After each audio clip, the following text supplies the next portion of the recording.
Abra sua Bíblia comigo em Gênesis capítulo 24, versículo 1 até o 26.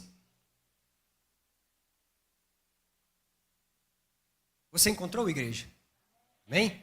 Diz assim a palavra do Senhor: Era Abraão já idoso, bem avançado em anos, e o Senhor em tudo o havia abençoado. Disse Abraão ao seu mais antigo servo da casa, que governava tudo o que possuía: Põe a mão por baixo da minha coxa, para que eu te faça jurar pelo Senhor Deus do céu e da terra, que não tomarás esposa para meu filho das filhas dos cananeus, entre os quais habito, mas irás à minha parentela, e daí tomarás esposa para Isaque, meu filho. Disse-lhe o servo: Talvez não queira a mulher seguir-me para esta terra. Nesse caso, levarei o teu filho para a terra de onde saíste? Respondeu-lhe Abraão: Cautela, não faças voltar para lá o meu filho. O Senhor Deus do céu, que me tirou da casa do meu pai e da minha terra natal, e que me falou e jurou, dizendo: A tua descendência darei essa terra, ele enviará o seu anjo, que há de te preceder, e tomarás de lá esposa para meu filho. Caso a mulher não queira seguir-te, ficarás desobrigado do teu juramento. Entretanto, não levarás para lá o meu filho. E com isso, pôs o servo a mão por baixo da coxa de Abraão, seu senhor, e jurou fazer segundo o resolvido. Tomou o servo os 10 camelos do seu senhor, e levando consigo todos os bens dele, ele levou consigo bens, levantou-se e partiu rumo à Mesopotâmia, a cidade de Naor. Fora da cidade, fez ajoelhar os camelos junto a um poço de água à tarde, a hora em que as moças saem a tirar a água.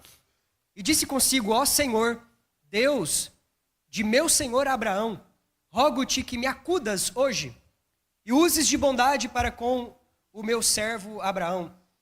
Eis que estou ao pé da fonte de água, e as filhas dos homens dessa cidade saem para tirar água.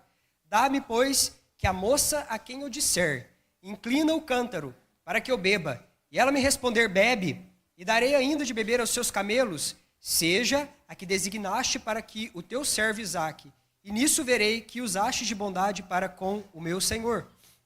Considerava a ele ainda quando saiu Rebeca, filho de Betuel, filho de Milca, mulher de Naor, irmão de Abraão, trazendo um cântaro ao ombro. A moça era muito formosa de aparência, virgem, a quem nenhum homem havia possuído. Ela desceu à fonte. Repita isso para ficar enfatizado somente para você mesmo, dizendo assim: ela desceu à fonte, ela encheu o seu cântaro e subiu. Então o servo saiu-lhe ao encontro e disse: Dá-me de beber um pouco da água do teu cântaro. E ela respondeu: Bebe, meu senhor. E prontamente, baixando o cântaro para a mão, deu-lhe de beber. Acabando ela de dar de beber, disse: Tirarei água também para os teus camelos, até que todos bebam. E apressando-se em despejar o cântaro no bebedouro, correu outra vez ao poço para tirar mais água. Tirou e deu a todos os camelos. E o homem observava em silêncio, atentamente, para saber se teria o Senhor levado a bom termo a sua jornada ou não. Tendo os camelos acabado de beber, tomou o homem um pendente de ouro de meio ciclo de peso, 2 pulseiras para as mãos dela, do peso de 10 ciclos de ouro, e lhe perguntou: De quem és filha? De quem você é filha? Peço-te que me digas. E a segunda pergunta que o servo de Abraão ele faz aqui para Rebeca é: Haverá na casa do teu pai lugar para que eu fique? Haverá lugar para que eu durma? Haverá na casa do teu pai lugar para que eu fique e há comitiva? E ela respondeu: Sou filha de Betuel, filha de Milca. E ela respondeu, dizendo: Ao qual ela deu a luz a Naor, e acrescentou: Temos palha, muito pasto e lugar para passar a noite. Então se inclinou o homem e adorou ao Senhor. Aleluia. Glória a Deus. Queridos, esta passagem ela é profunda e carregada de ensinamentos e poder, unção, virtude para nós neste momento, neste encontro dos filhos diante da presença do Senhor nesta noite. Amém, queridos? Olha, cada uma das passagens bíblicas, elas não estão simplesmente aqui relatadas para apenas marcar como um diário para estarem registradas nas Sagradas Escrituras. Elas não estão aqui simplesmente ao acaso. Cada uma destas verdades, cada um desses momentos que estão aqui registrados na palavra de Deus, eles são uma encenação das virtudes divinas. Eles são uma encenação dos propósitos de Deus para o seu povo. Podemos dizer que cada momento escrito na Bíblia, ele está encarnando, ele está vestindo a roupagem de Deus de um propósito para a tua vida. Ou seja, quando lemos uma passagem dessa, de um homem que está saindo de um lado para poder ir para uma outra terra, arrumar um casamento para um rapaz, e ele está ali falando com a moça está pegando água, está descendo na fonte, está voltando da fonte, está recebendo ouro, colocando ouro no pulso, no pescoço, um colar que ela pendura ali. Isso tudo está encenando para nós algo que Deus deseja nos entregar hoje. E o que Deus deseja falar conosco hoje. E um propósito que Deus deseja revelar para nós. Podemos dizer que isso são tipos, são símbolos, são profecias para a nossa geração. Amém, queridos? Então, quando nós estamos lendo uma porção dessa, não é simplesmente uma história de romance. É algo que Deus está mostrando para nós. Estou falando algo a respeito de você, da tua casa, da tua família, do teu tempo. Isso aqui é apenas uma encenação dos valores do céu e daquilo que Deus deseja derramar sobre nós nesta noite. Amém, queridos? Glória a Deus. Aqui eu quero falar um pouquinho com você sobre casamento, sobre romance. Mas o assunto de hoje não é casamento e nem relacionamento. Não é sobre isso que nós iremos tratar hoje. Eu quero falar a respeito do Espírito Santo de Deus. Eu quero falar a respeito do Espírito Santo de Deus. Aleluia! Preste bastante atenção que no passado, os casamentos eles eram arranjados pelo pai, o pai de família. O pai de família, ele era quem elegia uma noiva para o seu filho. Eu usei muitos termos aqui relacionados à doutrina da salvação, isso é atitude de propósito. Eu coloquei aqui para que a sua mente seja cativa ao entendimento daquilo que o Espírito Santo de Deus ele quer falar com você. Você precisa estar sensível ao Espírito Santo. E você precisa estar responsivo ao Espírito Santo, acima de tudo, abrindo mão dos teus preconceitos e de uma visão estabelecida anteriormente, para aquilo que o Senhor Deus deseja falar com você nesta noite. O pai lá do passado, o pai lá das épocas bíblicas, ele saía, era ele quem então sentava ali à porta da sua tenda com toda a sua autoridade e ele elegia uma noiva para o seu filho. Era ele quem escolhia uma noiva para o seu filho. E embora tinha todo esse elemento da escolha do pai, isso produziu ao longo das Escrituras uma série de casamentos estáveis, uma série de casamentos firmes, firmados. E você vai vendo uma sucessão, é claro que existem muitas coisas ruins acontecendo, onde existem homens caídos, homens pecaminosos. Por exemplo, Esaú escolheu se casar com aquelas mulheres ali contra a vontade da sua mãe e do seu pai, e elas trouxeram grande amargura para a família de Isaac. Elas trouxeram grande amargura quando Esaú falou, não vai ser o meu pai Isaac que vai escolher o meu casamento, sou eu mesmo. Isso trouxe uma ruína naquela família. Então, agora você vai vendo que a eleição do pai, da noiva, para o seu filho, produziu uma série de casamentos estáveis por muito tempo, ao longo da cultura bíblica. Mas é claro, queridos, que os pais, eles consideravam sim os sentimentos dos filhos. Gênesis 24, 58, um pouco mais à frente, você percebe isso embutido nas Escrituras, o quanto o pai, ele valorizava a paixão do noivo pela noiva, o apreço do noivo pela noiva, aquele olhar do noivo para aquela garota que estava passando ali, e certamente o pai, ele analisava, ele avaliava, então ele pesava, então ele ia e elegia uma noiva para o seu filho. Outra coisa interessante que nós vamos perceber é que após esta eleição, havia agora uma separação. Essa noiva eleita, ela não pode ser mais agora uma moça que vai ficar perambulando de um lado para o outro e às vezes correr o risco de cair na mão de um outro pretendente. Às vezes haveria outros rapazes também intencionados em cortejar essa noiva, em então fazer ali até uma maldade com essa moça às vezes, porque haviam aqueles mercenários também naquela época. E agora esse pai, bem intencionado, ele precisa separar essa noiva para o seu filho. E agora que ele envia o amigo do noivo. E ele envia o amigo do noivo. O amigo do noivo é alguém de dentro da sua casa que vai separar a noiva para o seu filho. E esse amigo do noivo, ele negociava a favor do noivo. Arranjos eram feitos e um dote era dado à noiva. Esse dote, ele era entregue para a noiva. Nós vamos perceber que o pai, ele envia alguém que é da sua confiança. Esse alguém da sua confiança vai chegar na casa da noiva e vai falar, olha, está lá o meu patrão, está lá o meu amigo, o meu parente, às vezes até. Ele está interessado em que o filho dele se case com você, noiva. E agora ele está aqui para presentear você com esse dote. E o noivo amado enviava esse presente, essa riqueza, essa graça para as mãos dessa noiva. E essa noiva recebia esse dote, ela recebia esse presente. Mas, queridos, que coisa maravilhosa é a palavra de Deus. Preste muita atenção nisso, Filadélfia. Esse dote não poderia ser gasto, ele não poderia ser esbanjado. A noiva não poderia pegar esse presente da graça, a noiva não poderia pegar esse bem, esse poder capacitador e sair gastando por aí. Opa, agora eu vou gastar, vou comprar o que eu quiser, vou, sei lá, pegar esse dote e torrar todo ele, esbanjar, usufruir dele com leviandade, de qualquer maneira, sem uma boa administração daquilo que o noivo já me enviou, como um penhor, como algo que é um depósito adiantado daquilo que eu vou receber lá na casa dele. Ela não podia fazer isso.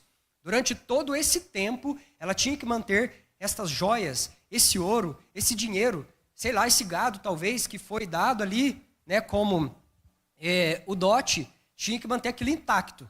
Não podia mexer naquilo. Aquele valor tinha que ficar nas mãos da noiva. Mas havia uma pequena questão aqui na lei. A noiva poderia sim granjear o dote. Ela poderia investir o dote. Ela poderia fazer uma aplicação do dote. Ela poderia aqui aplicar esse dote. Resumindo para você, queridos, ela recebia poder. E ela tinha que fazer o poder crescer. Ela recebia capacitação da parte do noivo. E esse poder tinha que aumentar. Ela recebia um dom da parte do noivo. E esse dom na mão da noiva tinha que ser bem administrado, bem aplicado, para que aquilo viesse a crescer. Então aquilo que antes era apenas um rebanho de gado, ela não poderia vender aquele rebanho, mas ela poderia fazer aquele rebanho multiplicar. E os juros, ela ia usufruir. Ela poderia pegar aquele colar e aplicar aquele valor. Ela não poderia abrir mão do valor, mas ela poderia usufruir dos juros que viesse depois desse dinheiro aplicado, esse dinheiro rendido, esse dinheiro bem administrado na mão dela, esse dinheiro que cresce dentro da noiva, esse poder, aliás, que cresce dentro da noiva, essa capacitação que só aumenta à medida que ela aplica, executa bem o dote que ela recebeu das mãos do noivo amado. Eu quero chamar esse dote de dom, poder capacitador, poder, dínamos de Deus. Perceba você. E para você, queridos, olha, eu não sei, mas eu já fui ministro de criança, e acho que todo mundo que é ministro de criança, a pastora também já foi, a cabeça da gente, ela ferve, não é? Vocês já deram aula para criança, e você vai pregando, e o negócio, você vai imaginando a cena, você vai visualizando assim, o cenário na tua cabeça, e eu quero que você comece a imaginar Abraão como Deus Pai, Isaac como Jesus o Filho, e Eliezer como o Espírito Santo. Rebeca é você, a noiva amada. A noiva amada. Aleluia, queridos. E assim, traçando esse cenário, nós entramos nessa história. Essa história deste casamento aqui. E agora, queridos, havia um tempo da espera. A partir do momento em que o noivo elegeu a noiva, a partir do momento em que ela recebeu o dote, agora ela vai usufruir bem desse negócio, ela vai crescer, ela vai aumentar esse poder dentro do coração dela. Agora começa o tempo da espera. Começa o tempo, a jornada da espera. Geralmente durava em torno de 12 meses o noivado. Isso é muito bacana, muito lindo, né? Esse simbolismo. E agora o noivo, ele ficava encarregado de preparar uma morada para a noiva. E a noiva ficava encarregada de preparar a sua vestimenta para se apresentar ao noivo, bem como os enxovais da casa. O noivo aqui, ele se ocupa no período da espera em preparar uma morada, para que, queridos, no dia do casamento ele levasse a noiva para si mesmo, para que onde ela estivesse, ele estivesse ali também. João capítulo 14 e versículo 3. E agora este noivo, ele fala, eu vou preparar lugar, eu vou preparar a morada, mas eu voltarei. para que onde eu estiver, você, noiva amada, esteja comigo para sempre, na nossa morada eterna. Amém, queridos? Está vivo aí? Amém? Oh, glória. Aleluia. Olha, que coisa gloriosa.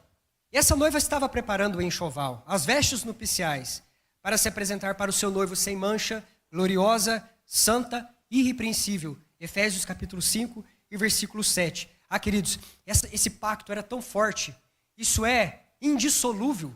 Ninguém poderia quebrar essa aliança. Ninguém poderia frustrar esse amor desse noivo. A Bíblia nos diz que apenas o adultério, se essa noiva cismasse de correr após outros amantes, assim como a noiva de Oséias, assim como Israel fez no passado, e correr atrás de outros amantes. Deuteronômio capítulo 22, ali no 24, fala que apenas o adultério quebraria esse pacto, essa aliança de amor entre o noivo e a noiva. E no fim do dia, quando terminava aquela jornada de preparação, vamos dizer assim, lâmpadas eram acesas na beira do caminho. Isso era muito lindo, porque agora o amigo do noivo, novamente, ele vem na frente da comitiva. O amigo do noivo, ele vem novamente na frente do cortejo. E ele vai anunciando, aí vem o noivo está chegando. O amigo do noivo vai preparando a chegada do esposo. E o noivo chegava na casa da noiva, a noiva estava adornada, ela estava vestida, ela estava enfeitada. E após essa procissão que saía da casa do noivo para a morada da noiva, eles partiam então em direção à morada eterna dos dois. Aleluia, glória a Deus. Sabe que coisa maravilhosa? Quando eu estava estudando os usos e costumes lá do passado, é que no meio desse momento tão especial em que o noivo ele recebia a noiva, o véu era retirado, porque até então a noiva estava protegida por esse véu, ela estava escondida, ninguém tinha visto essa noiva. E esse véu era retirado pelo noivo, o noivo enxergava a face amada da noiva, iluminada pelas lanternas ali daquelas pessoas que estavam ali, de lamparinas acesas, pessoas que tinham seu azeite de reserva. E agora ele arrancava aquele véu da cabeça da noiva e ele jogava sobre os seus ombros, enquanto as palavras sagradas elas eram ditas. O governo está sobre os seus ombros. O governo está sobre os seus ombros. A partir de agora, o governo desta noiva está sobre os seus ombros. Por quê? Porque ele é, queridos, maravilhoso, conselheiro, príncipe de toda a paz. Ele é Yeshua, o Senhor Jesus, o nosso Deus. Aquele que tem o controle das nossas vidas. Ah, queridos, o governo, sabe, o controle, a direção da nossa vida como noiva amada está nas mãos, está nos ombros daquele que é vitorioso, daquele que é o noivo amado. Aleluia. Você entende isso, Filadélfia? E agora nós temos aqui o mesmo contexto. É nesse contexto que Abraão planeja, que Isaac executa como herdeiro e o servo Eliezer, ele aplica os planos do pai Abraão. Você leu comigo que esse servo amado, o nome dele está descrito lá em Gênesis capítulo 15 e 2. O Eliezer, ele era aquele que cuidava de todas as coisas do pai Abraão. E ele vai preparar a esposa para o Isaac. Ele parte nesta jornada. Havia esse costume de juramento, eles fazem um juramento ali. Abraão fala para que este Eliezer vá até uma terra. E essa terra, queridos, era uma terra hostil, era uma terra de pecado, era uma terra suja, era um lugar complicado ali em Harã. E é lá nesse lugar, nesse contexto, perto da Babilônia, perto das terras ali dos heteus, aquele lugar cheio de coisa corrompida, que esse homem, que é o símbolo do Espírito Santo, vai tirar uma noiva pura, uma noiva santa. E ele chega ali nesse lugar, ele está partindo. Abraão o envia, e Abraão o envia com capacitação para a noiva. Abraão o envia com presentes para a noiva, presente de graça. Há um desprendimento de um dote, há um valor que sai das mãos do pai, Abraão, em direção, se movendo para a vida de Rebeca, a noiva amada. Ela está ali. E Eliezer, ele ora e fala: Senhor, eu preciso que a moça que vier no meio de tantas pessoas, eu quero saber quem é aquela a qual o Senhor escolheu, aquela a qual o Senhor chamou, aquela a qual o Senhor elegeu antes da fundação do mundo. E ele começa a orar, E ele começa a buscar a face do Senhor. E ele faz uma prova com Deus ali naquele momento. E de repente, ele nem tinha terminado de orar ainda. Ele estava ainda terminando as suas palavras. A palavra de Deus diz que Rebeca, ela surge. As mulheres, elas vieram, muitas delas. Muitas moças. Elas vieram, saíram para buscar água ali naquela fonte. Havia uma fonte jorrando.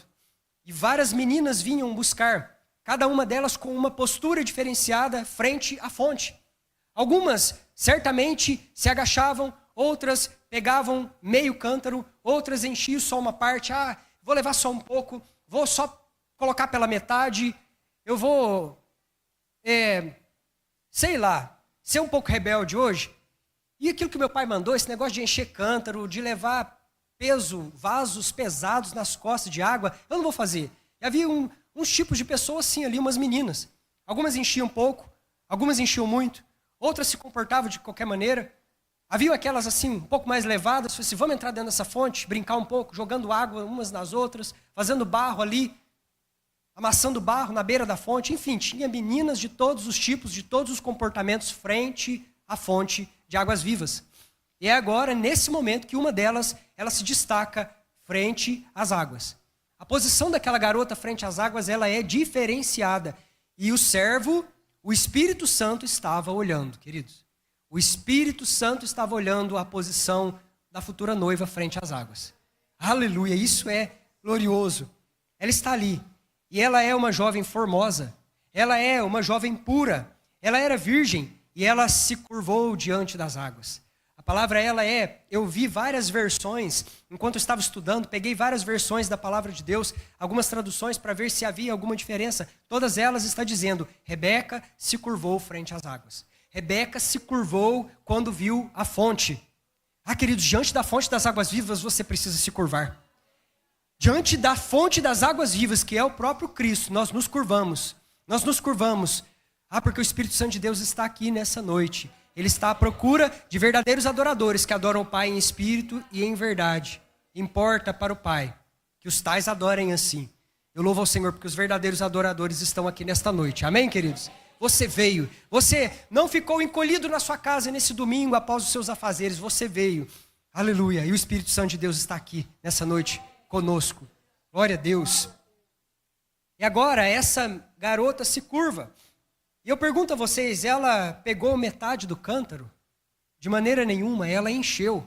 A palavra de Deus diz que ela se curvou, ela encheu, ela estava transbordante, ela encheu o cântaro, a água fluía para fora daquele vaso, e ela se levantou, ela subiu, a Bíblia diz que ela não ficou ali no meio daquelas outras meninas, ela subiu e ela fez algo com aquilo que ela havia recebido, ela fez algo com aquelas águas que ela tinha nas suas mãos.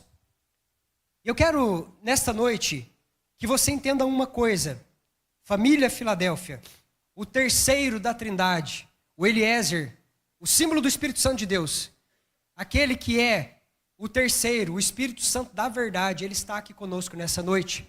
Aleluia, o amigo da família, o amigo do noivo. E esse amigo do noivo, ele está nos perguntando nessa noite, de quem você é filho, Filadélfia? Quem é o teu pai?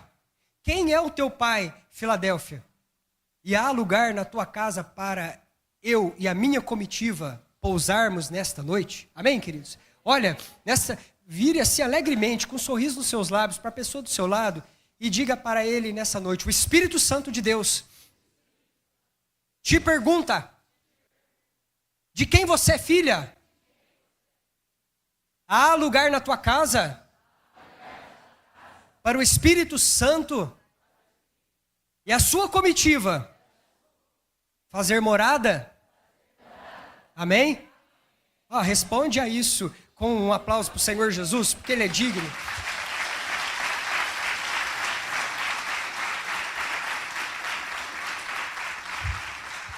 Aleluia.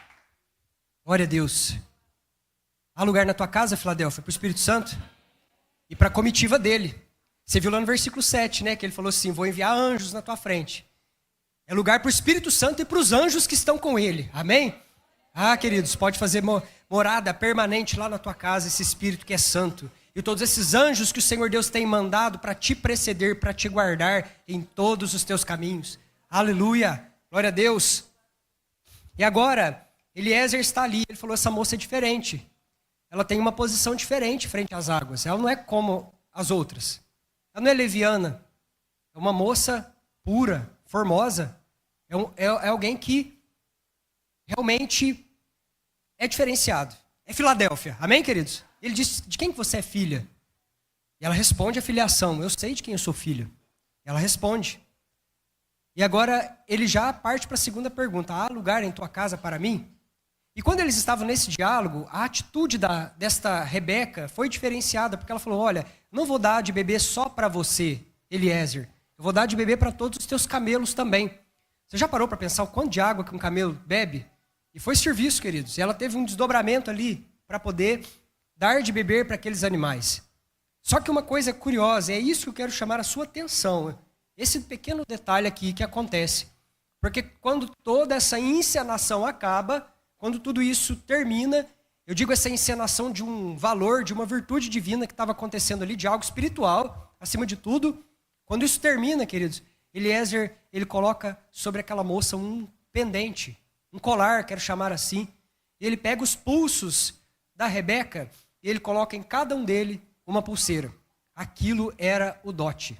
Aquilo era o dínamos. Aquilo era o poder. Aquilo era a graça. Aquilo era os dons. Aquilo é poder capacitador. Queridos, eu tenho fé para dizer que aquilo é batismo de fogo. Aquilo é capacitação divina. É capacidade para aquela noiva agora usufruir, manter com ela, porque não se trata o dote do noivo de qualquer maneira. Nós não podemos tratar as dádivas do Espírito Santo de qualquer maneira. Não podemos jogar fora, não podemos vender. Temos que manter conosco este Espírito Santo, mas que este Espírito cresça no nosso coração cada dia mais. Aleluia. Glória a Deus. Ele coloca um pendente aqui no pescoço desta moça. E eu creio que é esse cenário que Jesus tinha em mente quando disse, lá em Mateus 25, a respeito da parábola das 10 virgens, do 1 ao 12, ele fala, então o reino do céu será semelhante a... Jesus começa a contar a história de um casamento. E Jesus vai falando para nós de virgens que saíram no fim do dia para encontrar com o noivo, da importância da vigilância. E você conhece bem essa história, eu não vou entrar nos pormenores dela, mas no versículo 6, existe um amigo do noivo que está gritando, aí vem o noivo. Não tem um arauto na parábola das 10 virgens?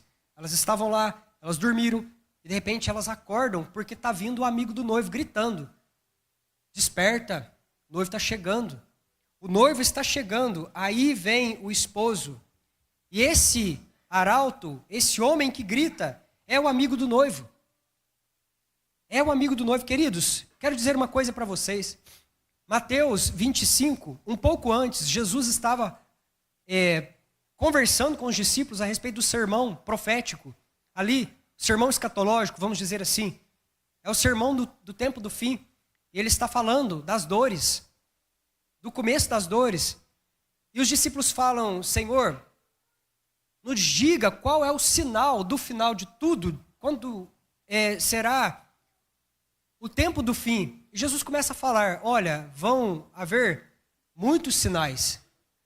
Pai contra filho, filho contra pai, o caos instaurado na terra, o aumento da pecaminosidade, o esfriamento do amor, muita coisa, guerra, rumores de guerras, potências se levantando e caindo, potências subjugando umas às outras, e muitas coisas malignas aconteceriam.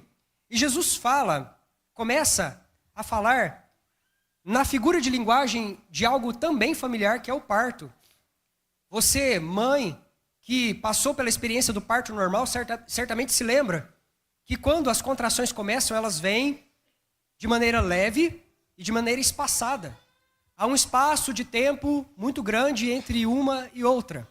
Começa leve, passa um tempo, acontece de novo. Só que depois, a segunda contração, ela vem com um período menor uma da outra. E ela vai encurtando.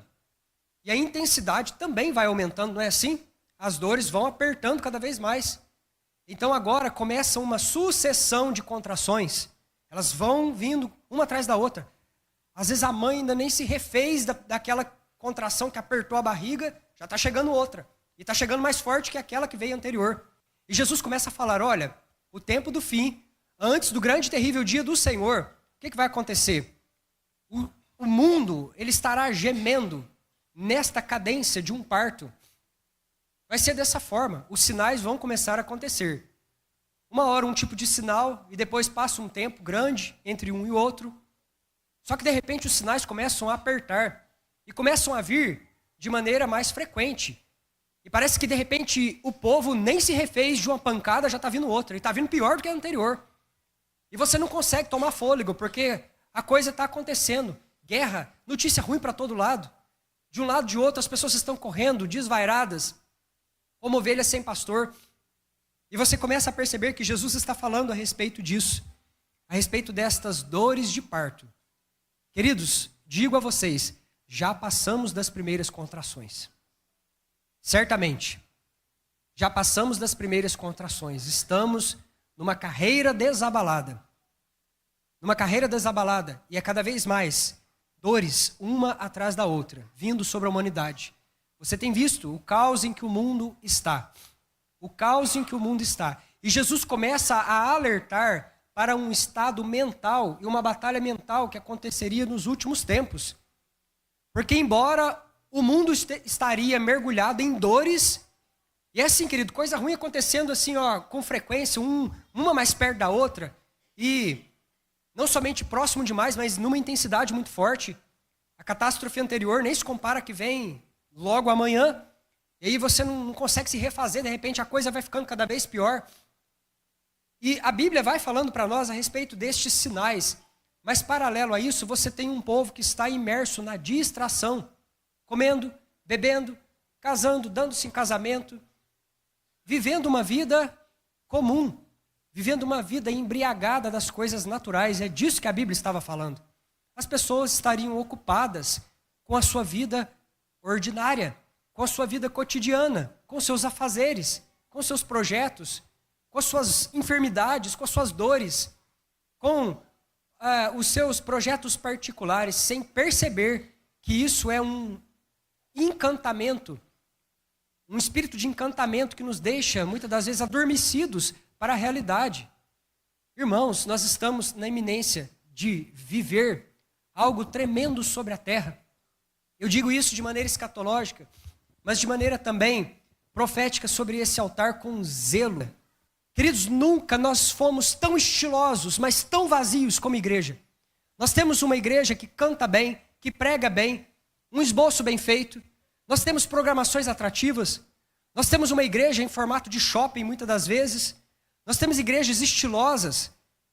Nós temos todo tipo de coisa, para todos os lados, para todos os gostos, mas nunca uma igreja tão rasa, tão vazia, tão distante da presença, onde o Espírito Santo já ficou do outro lado da rua. Ele não é mais bem-vindo nas reuniões, queridos. Uma igreja que está embriagada nos seus próprios pecados. E é disso que o Senhor Deus está falando conosco. Não entristeçam o Espírito Santo de Deus. Não extinguam a chama do Espírito Santo de Deus. Quando vocês apagarem o fogo do Espírito Santo, então vocês se tornarão uma igreja vestida de luxúria. Quando vocês apagarem a chama do Espírito Santo de Deus, que aviva, porque Ele é o Espírito Santo, é Ele quem santifica a noiva, é Ele que nos aponta os nossos pecados, é Ele que nos diz naquilo que nós devemos melhorar. E se nós colocarmos o Espírito Santo para fora, quem é que irá interceder por nós, Igreja Filadélfia? Então nós passaremos a ser esse tipo de igreja que eu tenho descrito. E nós somos uma igreja idólatra. O Espírito Santo nos purifica, Ele indica para nós quando nós estamos errados. Então se a gente colocar Ele para fora, quem é que vai nos falar isso? Quem é que vai nos guiar? A Bíblia diz, Ele convence o homem da justiça, do juízo, Ele convence do pecado, Ele nos ensina, Ele nos consola quando nós estamos tristes, nós estamos aflitos. E se nós colocarmos Ele para fora, o que é que nós vamos fazer como igreja, queridos? E existe um outro aspecto também, que Ele não é somente esse Espírito que capacita a noiva e que evita que essa noiva se torne essa noiva prostituída, vendida aos deleites desse mundo e às ideias malucas desse mundo que estão entrando assim rapidamente dentro da igreja. Mas também este Espírito, ele tem um papel escatológico, um papel para o fim dos tempos. Ele está preparando a noiva. Ele está adornando a noiva. Ele está caminhando conosco, queridos. Ele é o amigo do noivo, que está colocando aí nos teus braços essa pulseira, esta capacitação, esta graça que veio lá do céu, que veio da parte do teu Pai, direcionado para a tua vida, essa capacitação sobre o teu pescoço, essa joia que te deixa destacada nessa terra, Igreja Filadélfia, entre as muitas noivas que brincam de qualquer maneira na frente da fonte. O Espírito Santo colocou os olhos em você. O Espírito Santo colocou os olhos em você para colocar no teu pescoço um presente da parte do Pai. Aqui não, Satanás. Nesta igreja não. Nós não teremos uma igreja vendida. Nós não teremos uma igreja prostituída. Nós não teremos uma igreja curvada diante dos seus deleites. Mas nós teremos uma noiva suspirante, uma noiva anelante pela presença do Espírito Santo de Deus. Ah, Espírito Santo, o que é para fazer? É para regar os teus pés. Ah, Espírito Santo, o que é para fazer? Envia-me, capacita-me, eis-me aqui, Espírito Santo de Deus. Aleluia, glorifique ao Senhor Jesus, queridos. Aleluia. E aí, versículo 9, sereis odiados de todas as nações por causa do meu nome. Mateus 24. Vocês acham que as coisas vão melhorar, queridos? Não melhora, não. Prepara a tua casa para ser uma igreja itinerante, homem e mulher. Queridos, guarde esta palavra, anote essas palavras, num tom de profecia. Olha, não melhora mais. Nós precisamos preparar, zelar da nossa mesa, tornar a nossa mesa santa. Santa. Porque um dia, queridos, se essas portas se fecharem, a tua casa ela prossegue, ela permanece. Um dos mistérios do casamento cristão é que diante do altar, um pastor, quando casa um homem ou uma mulher, ele ordena aquele homem e aquela mulher, novos pastores. O que está acontecendo diante de um altar num casamento é uma ordenação sacerdotal. Quando ele sai e ele vai embora para a casa dele, ali tem um novo pastor, uma nova pastora, ungido. É por isso que a gente usa óleo na cerimônia. Para ungir os novos pastores que agora vão pastorear uma nova casa, uma nova família. Você é o ministro lá da tua casa. Bota a tua casa em ordem, Filadélfia. Coloca a tua casa em ordem. Passa pelo prumo do Senhor. Comece a entrar pelo caminho da oração, do jejum e da palavra. Deus está nos requerendo isso e somente isso. É disso, queridos, que Deus está falando conosco. Somos um povo santo, somos um povo adorador, somos um povo missionário. O remanescente de Deus nessa terra. O Espírito Santo de Deus colocou os olhos sobre você. Ele não vai tirar, queridos. Ele não vai tirar, noiva amada. Aleluia. E aí, pastor, nós estamos desamparados? Não, o apóstolo Paulo diz isso. Sabe por quê? Nós não estamos desamparados. Talvez passamos por problemas, tribulações, mas desamparados não, de maneira nenhuma. E João capítulo 14, o apóstolo do amor está dizendo, no versículo 1, não se turbe o vosso coração. Dê essa boa notícia para esse irmão, ele está com o olho muito regalado, olhando para mim. Fala assim para ele assim, não se turbe o vosso coração. Eu estou indo preparar a nossa morada. Fala isso. Amém, queridos? Jesus foi. Ele está preparando todos os detalhes da tua morada eterna. E lá no versículo 3 ele diz, e quando eu preparar eu voltarei, para que onde eu estiver, estejam vocês também. Amém, queridos? Glória a Deus. E no versículo 16 desse mesmo texto, aliás, os capítulos aqui de João são todos destinados a falar do amigo do noivo, a falar do Espírito Santo. Ele está falando, eu enviarei o Consolador. Eu vou enviar o Espírito Santo, o preparador da noiva. Aquele que convence do pecado, da justiça e do juízo, versículo 8. E agora, o Senhor está dizendo, estas coisas vos tenho dito para que tenham paz em mim. No mundo passarão por aflições, mas tenham bom ânimo, eu venci o mundo. Palavras do Senhor Jesus para nós. Não tenham medo, Filadélfia. Levante a tua cabeça. Você carrega no teu pescoço a graça, o colar que o Espírito Santo colocou em você. Você carrega no teu pulso os pendentes, a graça, a capacitação, o poder, o dínamos que vem do céu. E olha, não é num pulso só não, são nos dois. O Espírito Santo de Deus colocou os olhos em você, igreja amada, e Ele não vai tirar. Aleluia! Eliezer aqui, ele sai da parte do pai Abraão com essa intenção de preparar uma noiva para Isaac. Ele leva um dote, uma riqueza para a noiva. Essa riqueza é a graça que vem do noivo. É o ministério do Espírito Santo nos últimos dias como preparador da noiva. O Espírito Santo santifica, ele capacita, ele também envia, queridos, porque para sair de Canaã e chegar, aliás, para sair de Harã e chegar até a terra de Canaã, que é a tua morada eterna, haverão longos caminhos ainda. Tem deserto? É claro que tem. Vida de crente não é só assim uma festa todo santo dia. Tem deserto para ser vencido. Tem terra de heteus? Tem que passar pelo território da Síria, tem que passar por lá também. Então haverão muitos desafios que nós teremos que atravessar, mas todos eles nós vamos atravessar junto com o Espírito que é o santificador, junto com o Espírito que é o teu capacitador, junto com o Espírito que está te enviando, queridos, para um destino, e o teu destino é os braços do teu Deus. Aleluia! Glória a Deus! Até chegarmos em Canaã, nós vamos passando por lutas. E aí, pastor, e se nós cairmos? Pensa nisso, uma noiva atravessar uma viagem dessa. Olha, se não é a figura da igreja de Cristo Jesus. Imagina você, Rebeca, saindo de Harã, adornada, embelezada, para chegar até Canaã. Que medo de sujar esse vestido. Mas como é que faz com esse véu? E se perde esse pingente aí, essa pulseira, esse pendente, como é que faz? Mas o tempo todo, o Espírito Santo estava cuidando da noiva. O tempo todo, o Espírito Santo estava zelando da noiva amada. O tempo todo, o Eliezer, que é a figura do Espírito Santo, estava cuidando dela. E ele não estava sozinho. A Bíblia diz que ele estava com uma comitiva. Os anjos do Senhor estavam aqui ao redor. Queridos, não tenha medo. Não tenha medo nessa tua jornada. Nessa tua jornada rumo aos céus. É o Espírito Santo quem está cuidando das tuas vestes. É o Espírito Santo que não deixa você entrar em furadas, em pecados, por mais que você queira muitas das vezes. Ele está ali. Ele fala, não vai entrar. Essa aliança não é para você. Esse caminho não é para você. Aqui você não vai, você vai seguir a rota.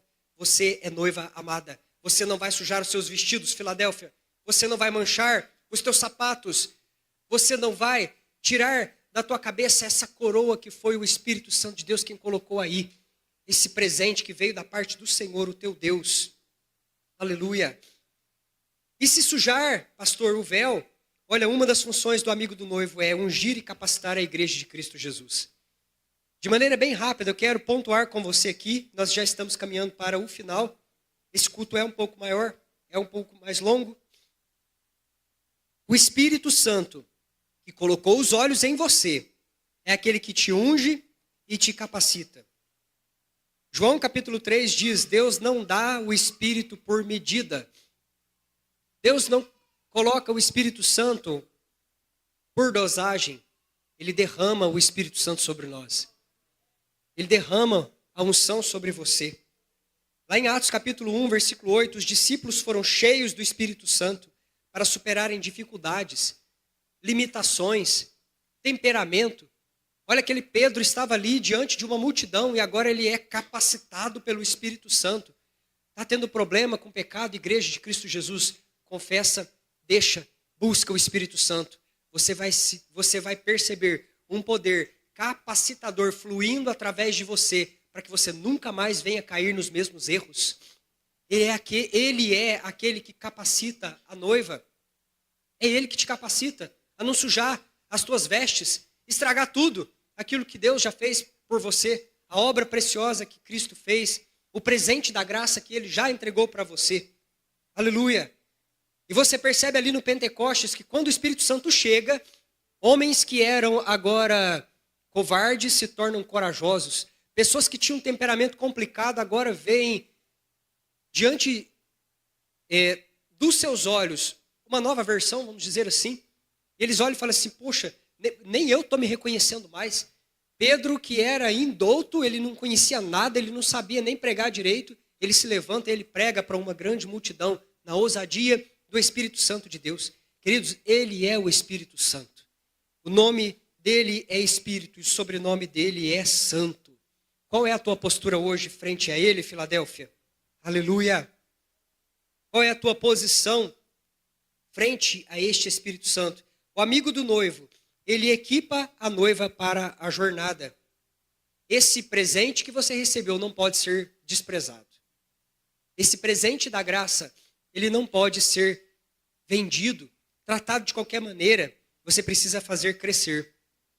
Você já ouviu aquela canção? Nós cantamos muito ela quando você diz assim: sei que estás aqui e aumenta o fogo em mim, eu vou viver o avivamento.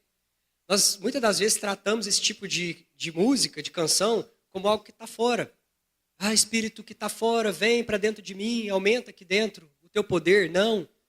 Quando nós cantamos uma canção dessa, à luz da palavra de Deus, estamos falando de algo que está dentro, queridos. O Espírito Santo mora dentro do teu coração.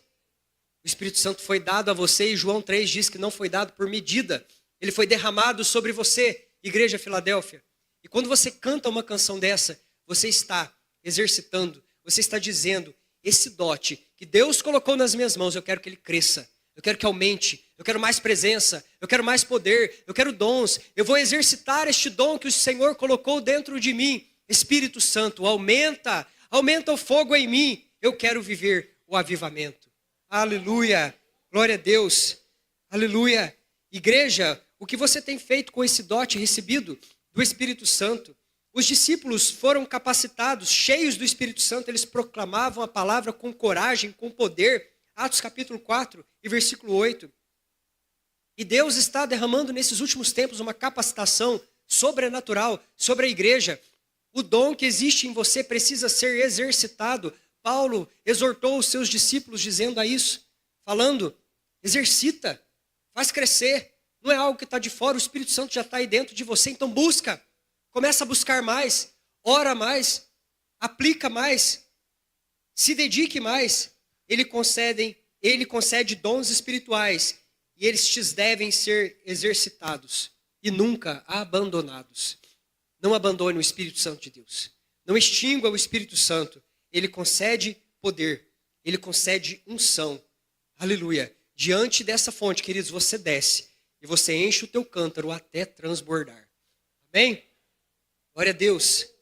Jesus está voltando. Dá essa notícia para o seu amigo aí do lado. Agora você conta para ele, mas ele nos enviou o seu amigo. Aleluia. Igreja do arrebatamento. Igreja de Cristo Jesus, verdadeira noiva do Cordeiro. Você precisa ser diferente. Você precisa ser achada diante dos olhos do Espírito Santo. Você precisa ser distinguida no meio da multidão. O Espírito Santo bateu os olhos na Rebeca e ele falou, é essa. Eu não tenho dúvida, quando o Espírito Santo passar os olhos sobre a terra, que ele te encontre, que ele te ache. Fala, é ele, é ela, não tenho dúvida. É a noiva, é ela que Cristo escolheu, é ela quem o Pai elegeu. Eu não tenho dúvida, ela tem um comportamento diferenciado, ela tem uma intenção quando vê as águas, ela se comporta de maneira diferenciada, ela desce, ela se curva, ela enche o cântaro até transbordar. Ela não se limita até a metade, ela vai às profundezas do Espírito. Ela é diferenciada. Essa é a noiva. Uma noiva que sabe o que faz com a porção que é recebida. E para terminar nessa noite, queridos, quero fazer duas perguntas sinceras para você, da parte do Espírito Santo de Deus. De quem você é filho, Filadélfia? Quem é o teu pai? E a segunda pergunta a respeito da tua semana, do teu destino e da tua vida inteira. Há lugar na tua casa para o Espírito Santo? Haverá lugar na tua casa para que eu e a minha comitiva fique? Pergunta hoje o Espírito Santo de Deus para você, igreja amada. Posso ir dormir na tua casa? Posso fazer morada na tua casa? Não somente eu, mas os anjos que o Pai enviou. Há morada, há lugar. O Espírito Santo de Deus, ele pergunta. Porque se você é filho, você precisa ter um comportamento diferente. Você não é mais escravo. Você não se comporta como um escravo.